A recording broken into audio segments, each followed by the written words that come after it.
అప్పుడు చంద్రబాబు నాయుడు గారి స్లోగన్ సమైక్య రాష్ట్రంలోనే సమగ్ర అభివృద్ధి. నేను ప్రథమ మహాసభకు పాలమూరు జిల్లాకు పోయినా. మహబూబ్నగర్ టౌన్లో పెట్టాం. పెద్ద భారీ మీటింగ్ జరిగింది. దాదాపు 70-80 వేల మంది వచ్చిండ్రు. ఆ మీటింగ్లో నాకు బాగా కోపం వచ్చి, ఏమయ్యా చంద్రబాబు నాయుడు, అప్పటికి ఏంటంటే కర్ణాటకకి కొంత ముంపు ప్రాంతం ఏమిటి, దూరాల ప్రాజెక్టులో ఏంటంటే కొద్ది ముంపు ప్రాంతం కర్ణాటక రాష్ట్రంలో ఉంటుంది. ఒక 13 కోట్ల రూపాయల వరకు కాంపెన్సేషన్ కట్టాల్సి ఉండే. కట్టడు, ₹1 కట్టడు. ఏమయ్యా చంద్రబాబు నాయుడు గారు, నువ్వు దత్తత తీసుకున్నావు, కథ తీసుకున్నావు, డైలాగులు చెప్తున్నావు, ఇక్కడ చచ్చిపోతాను జనము, బొంబాయికి వలసలు పోతుండ్రు.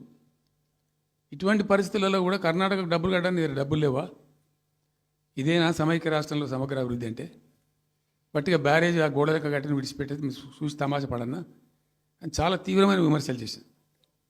మోకాళ్ళ మీద పరిగెత్తి కట్టిండి చంద్రబాబు నాయుడు. అప్పుడు ఆ కర్ణాటక చెల్లించాల్సిన కంపెన్సేషన్ ఏదైతుందో మోకాళ్ళ మీద ఉరికి నా దాడి తట్టుకోలేక కంటిన్యూగా పెట్టిన.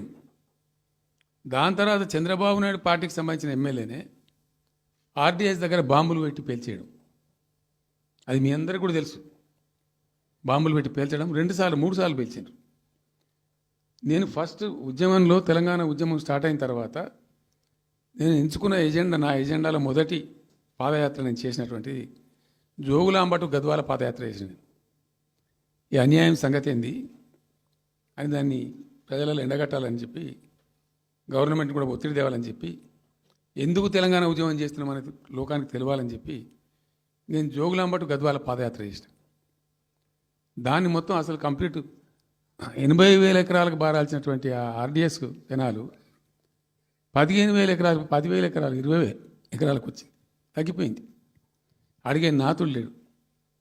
నేను అంతకు ముందే, పాదయాత్ర కన్నా ముందే స్వయంగా మేమందరం జిల్లా మహబూబ్నగర్ జిల్లా నాయకులు నేను కలిసి ఆర్డీఎస్ హెడ్ వర్క్స్ ఎక్కడ ఉంటాయంటే కర్ణాటకలో ఉంటాయి, రాయచూరు దగ్గర. అక్కడ దాకా పోయి మొత్తం ఆశాంతం ఆ కాలువ పొడవుతో తిరిగి అర్థం చేసుకొని ఆ తర్వాతనే నేను గద్వాల టు మన ఆలంపూర్ టు గద్వాల పాదయాత్ర పెట్టాను. తిరిగి దాన్ని ఎక్స్పోజ్ చేసినాం. అప్పుడు అక్కడ గొడవ చేస్తే మళ్ళీ అప్పుడు జూరాల లింక్ కెనాల్ను మొదలుపెట్టింది చంద్రబాబు నాయుడు. జూరాల టు ఆర్డీఎస్కు లింక్ కెనాల్ అని మళ్ళీ డ్రామా కట్టి ప్రతిసారి ఏమార్చడము, తెలంగాణ ప్రజలను ఒక రకమైన దగా చేయటం తప్ప రాలే, ఒక డ్రాప్ వాటర్ రాలే, ఎప్పుడు రాలే.